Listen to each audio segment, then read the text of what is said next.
Hi guys, welcome back to another edition of Max and Nicky 1000th Time Reactions. Where we react to a song after listening to it for our 1000th time. If you're new to the channel, what we'd like to do here is listen to a song all the way through without stopping, so as not to disrupt the intention of the artist, and then afterwards we'll discuss our reactions, talk a little bit about the analysis, go into some in-depth analysis, and talk a little bit about the history of the song and the artist as well, if we should know anything about it. We also want to mention that we have another YouTube channel. Well, we'll mention that in just a sec. I just want to say, what are we going to listen to right now? Well, okay. Well, we're going to listen to, and we haven't done this yet on our channel, but this is a big part of our lives, musical theater, and so we're going to be listening to All I Ask of You from Phantom of the Opera by Andrew Lloyd Webber. Is it Phantom of the Opera or is it The Phantom of the Opera? I think it's just Phantom of the Opera. Are you sure? No, it's The Phantom of the Opera, actually. Well, anyway, regardless, this is All I Ask of You by Andrew Lloyd Webber, sung by Steve Barton, Sarah Brightman, and if it has this at the end of the track, Michael Andrews. I mean, not Michael Andrews, but Michael Crawford. Crawford, rather. Yeah. This is my favorite song in the musical, and it's a great musical. There's a lot of great songs in it. I would say, for me, my favorite part... Well, we'll talk about it afterwards. We also would like to mention, as Nicky had begun to mention... that we have another YouTube channel called Max and Nicky, on which we perform oldies tunes, jazz standards, and originals in that vein. And we got comedy videos on there as well.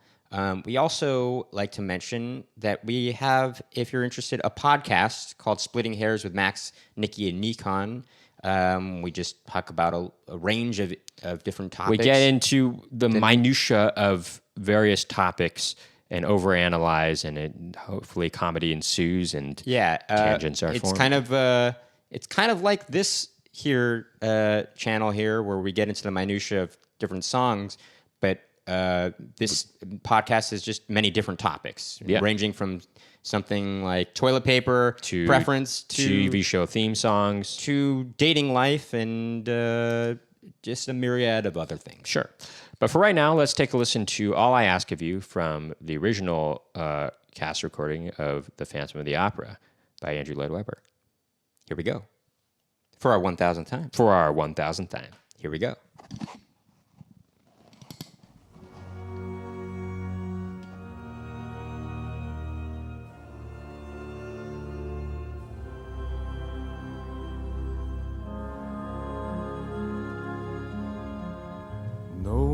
Talk of darkness, forget these wide-eyed fears.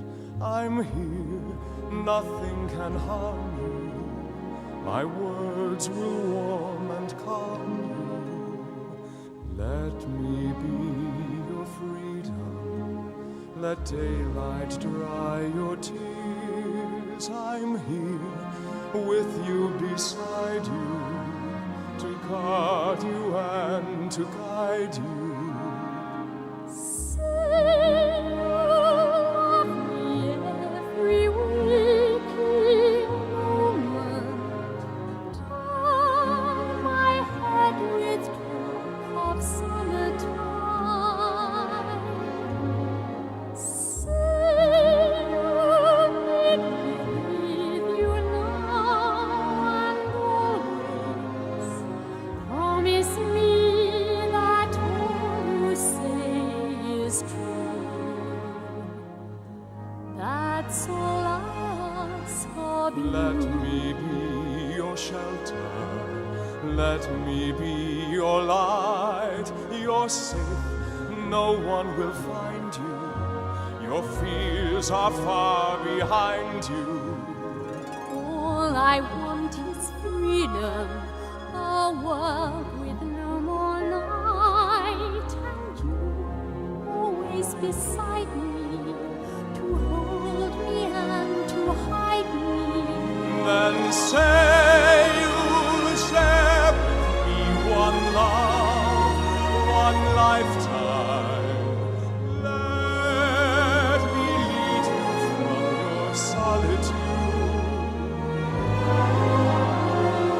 Say you need me with you here, beside you. Anywhere you go, let me go too.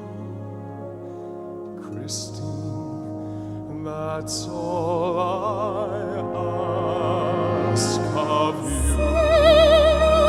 Share with me one life, one lifetime. Say the word and I will follow you. Share each day with me, each night, each morning. Say you love me. No, I do love me. That's all I ask of you.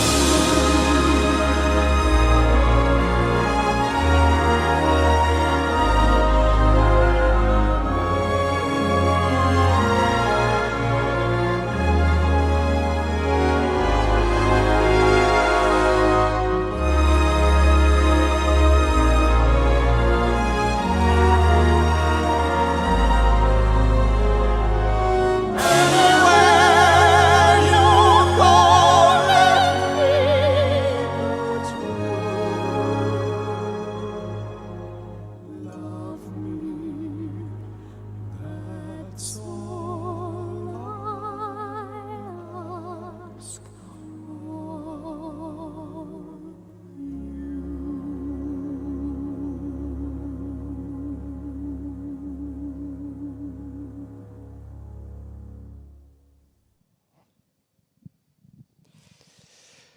Whew. I defy you to find a more romantic song from a musical. Gosh, I mean, It is a beautiful song. it's so beautiful. I mean, it just, I know it sounds cliche to love Phantom of the Opera because everybody does, but it really is one of the best. I mean, it just, gosh, the music, it just gets me every time. It really It's very brings me back lush, to a you time know? and place. I saw this musical for the first time in London on the West End when I was a junior in college. I was studying abroad in France, and the first time I traveled to outside of France during that year was going to the UK, and I went to London, and this was one of the first things I think I did it on the first night I was there.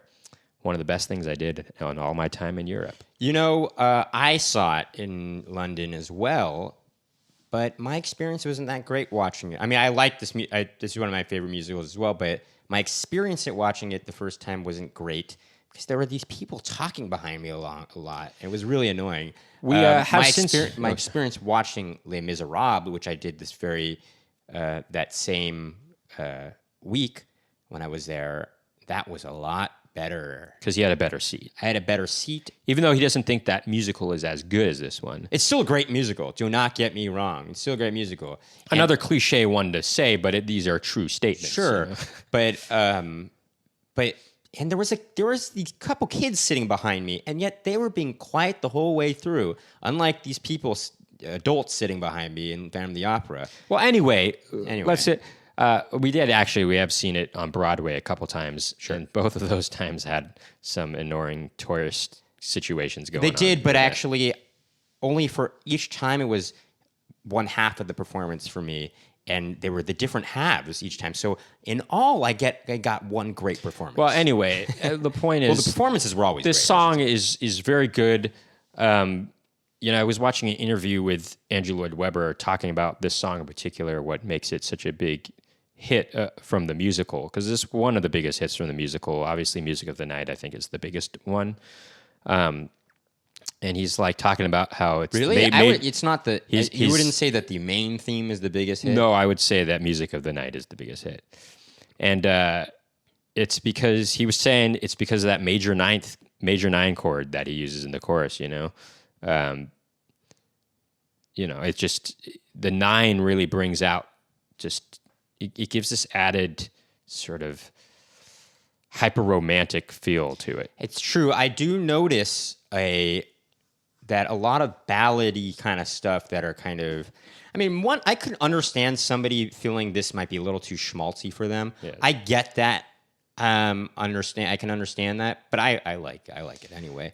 Right. But a lot of romantic ballady kind of stuff tend to use a 9 in there or a 2 or something. But when like I that. when I say hyper romantic, If I you mean know it, I music mean it theory. in two ways. Hyper romantic in the sense that it's you want to fall in love listening to the song, but also romantic in the sense that it's over the top like the romantic period of music goes. You know, I mean, Well, well, I guess I wouldn't call this. like to well, really like be- Tchaikovsky's music can be it can be over the top sometimes in a good way. I don't consider it to be over the top. Well, but very dynamic, I would say. No, well, yes, very dynamic. as opposed to something like a classical piece and the classical term, for classical Right, music. well- the well, I classical would period say that wasn't as dynamic. Well, I would right? say yes. In that, Tchaikovsky has his, Romeo and Juliet, and there's that famous, every time you see two star-crossed lovers running towards each other in media, they always use Especially Looney Tchaikovsky's. In what? especially Looney Tunes, Or yeah, any like cartoon, they use Tchaikovsky's Romeo and Juliet, and which so is da da da. Oh, wait, sorry. God, now I have. well, anyway, it's become cliched because of media, but I don't know how necessarily people thought of it back then, but maybe they had the same kind of. Well, and I know that Andrew Lloyd Webber was definitely influenced by Puccini, which is another, romantic. Well, maybe a composer. little too much, actually. Some Right, may- exactly. could accuse him of maybe Plagiarism borrowing from for Puccini. music of the night, but I don't know. Who knows? But anyway, as a teacher of mine once said, an orchestration teacher, he said, I challenge you to find any piece of music that is truly original. They're all going to sound at least a little bit like something you've heard before, any music. Mm-hmm. So it's just, unless it's, some sort of any melodic piece of music. Although I will say even stuff that's not like that. I mean, there's going to be some anyway, this is similarity great. to something This is else. really great. I mean, let's focus on the orchestrations a little bit because those are really, I think, it's a well orchestrated tune. I mean, it seems simple, but everything works so well. I mean, you've got the strings when I'm hearing on my left side, which are often doubling the voices, but an octave up. So they're kind of just double on the choruses, especially.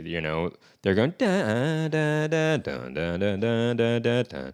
Okay. They're doubling it, but on that bridge part, that's just instrumental. You get these trumpets that come in that are these brass instruments that are doing the melody, and that Sure. sounds really I mean, good too. I think it's fitting. The orchestrations are fitting for Well, this song. I think that I don't in think musical- it's not the most inspiring orchestration. To me, it is in the sense because it inspires me to maybe sometimes be a little bit more simplistic with my orchestrations when I'm writing for musical theater, because you don't want things to get too in the way with the vocals. No, and that isn't that. You're talking about the figuration Well, of you the don't- instruments. I'm talking about merely the instrument choice. The instrumentation. Sure, but everything sounds the way it should. I mean, look, I like the harp when it's used in this song. Sure, no, I'm not. All I'm saying is it's not something that makes you go, "Whoa!" The orchestration's like, "Holy, really good." I don't know, It seems fitting. It seems fitting. Whoa! And it shouldn't be doing. I any more don't. than I that. don't agree. I don't agree. I think for me it pops out and makes me. It makes me. You even were responding to da da da da. I know that's that's the actually, figuration of it, I though. know, but that's what I'm saying is those instruments work well for making you feel that way. So Sure. it does make you react in a whoa, that feels good kind of way. What I'm trying to say is, it's doing as best job as it should, and it's doing the right instruments. But it's not doing something that particularly makes me go, "Whoa!" The instrumentation is inspiring, orchestration-wise. Like, "Whoa!" That's that's an interesting sound, an interesting quality that they're getting out of the orchestra here that I know, inspires but me why- to be like, "Oh, maybe I want to use this here." I know, but Doesn't really for make this me do kind of that. song, you don't want to do too much. That's what I'm trying to say. I know, but That's it what can I'm still trying to it can say. still be good. It Yeah. can still be inspiring. Sure. I mean, but at even still, I think you're overthinking it. Actually, I think you're giving maybe a little too much credit, actually. But I don't know. It's inspiring because if you don't know this already, Max and I each wrote a musical some years ago. And one of the impetus for us moving to New York is that we would hopefully put our musicals on in New York eventually. We put them on in San Francisco 10 years ago, actually. And, part of the revision process of these musicals, at least my musical, was trying to make my orchestrations a little less busy, and this is inspiring to me because it's kind of like, it's doing the right things, but it's not doing too much. It's not too busy, and that's sometimes what you got to need to do. How do we approach? You're confusing the figuration of busyness with. You can still be quite simple. Okay, here's a good example. For instance, we listened to "The Riverman" by Nick Drake, and you could check out that episode if you listen, if you haven't already. Our channel. And it's just using strings, but I think those are really well utilized, and I love the arrangement on that. It's just strings on there, but there is something that is inspiring in the technique and the articulation of the way it's doing it. Isn't using the word orchestration just encompassing it all? Okay. No. Yes. Yeah. Sure. It's the instrument choice and the and how you use them, right? Okay, but that's what I'm trying to say is, okay, if you listen to, like, for instance, Prelude to the Afternoon of a Faun by Claude Debussy, it's not being extremely, that is a purely instrumental piece, but you can hear, there are things that it doesn't get really busy, but it's using appropriate things at the right times and sparsely too at times, and that's inspiring to me. This is like, it's lush strings. That's a very typical thing to do. To me, that sounds pretty typical, actually. No, it's inspiring for me to be like, okay, for certain songs, I shouldn't be too busy because in a musical theater, you have these That's a bad example to bring up Debussy because most of his stuff is instrumental. Like Prélude à l'après-midi d'enfant, or. Man, what a pretentious guy over here. You could have said it in English, but you chose to say it in French. That is instrumental. That we can't really relate that to this because this is with a vocal piece, in musical theater, you want people to leave the theater singing the tunes. And so you don't want to cover that up with something too busy. You keep saying too busy. I don't know why you keep saying because that. You're saying typical or because it does. I'm not saying that. That's what you keep misunderstanding me by. Mm-hmm. I'm not saying too busy. I'm talking about the way things are blended together, instrument wise, and the instrument choice. They're not doing. He's not. What's wrong with the instrument choice? I think it's just fine. I think it's doing a good job. No, I think it's good. But I don't think it's a full orchestra. It's not inspiring me to be like, okay, whoa. It's inspiring me because I'm like, this is, how like, it's not. How you listen to like an orchestra from the 50s. Perfect example is the movie Cinderella. The sound of it sounds really big and lush, and somebody might think at the time, this sounds typical, but that's inspiring to me because it's the sound that you want to hear, that big lushness that you don't really hear in musical theater anymore today as much. But what I'm saying is, it's not doing something timbrally that makes me go, whoa. Like, okay, for instance, we watched a Company on Broadway recently, mm-hmm. and we both said, the music is the star of this show, and the melodies are really infectious and really great, but we also commented on the orchestrations and the arrangement, and we thought, whoa, now that sounded really cool. I just feel like you're saying just because something sounds typical doesn't mean you're saying it's not inspiring, but to me it is. Okay, maybe it might behoove you to sound a little bit more typical sometimes, No, but it's not inspiring in the sense that it's making me. It's doing the choices that are typical, and that's not an inspiring thing to hear. You know, I don't know. For me, it is. I'm like, oh, those were good choices to make the trumpets play the melody in that instrumental section. I think that was good. It didn't for you, maybe for a noob like you. No, I'm just kidding. It sounded like, oh, I like how he chose to play the trumpets there. That sounded even increasingly romantic on that part. Okay, you know? but and here's another thing that I've noticed is it could also be the way this is mixed. Now, like for instance, the Riverman, which we listened to, that's a studio production, recording. And so this is recorded in the studio as strings. Well, I guess it is recorded in the studio, but it is recorded live, essentially. Probably. It's recorded live, but also with this, the way they mix it makes it sound like it's being done on stage, actually. So there isn't the feeling of the orchestra being right there in front of you, or you know what's interesting like, is as that present sounding. I guess. You know what's interesting is I mean it's present. I've for sure, noticed but that not like musical theater recordings now sound more like the singer is up front. You know, that's not true. like it's on stage. That's not true. That's not true. I do think that's true. That's not true. I think it's true. Listen to the Hello Dolly recording that we listened to. No, that sounds like it's on stage. If you listen to, for example, the newest Into the Woods cast recording, it sounds right up close. Well, then you're talking about like in the last couple years. Yes, that's what I mean. 2 years. No, this is true for a lot of other stuff too. I don't feel that way. I guess it depends, but I guess it depends. Anyway, we've gone on far enough about this. This is a great song. It's a great song. It's one of my. It's actually my personal favorite from the musical. It's not mine. I love this song. It is my favorite, but well, okay, it's part of my favorite. The point of There's no the end. I think the finale, which combines it all, it's very, I know, but it's that's the not best. really a song necessarily. Well, but it is. It's a mixture of song. Like past the point. It has past the point of no return in it too, which also is I know, a great but thing. that's not one song. Anyway, I'm saying as far as outright specific songs go, this is my favorite. This And is one of my favorite. Point of no I return. think maybe past the point of no return is my favorite. Actually. Anyway, it's a great song. Love it. Love this musical. I think that'll do it for this reaction video. If you like what you heard and saw today, make sure to hit that subscribe button and ding that post notification bell to find out about more of Max and Nicky reaction videos. Please keep tuning in.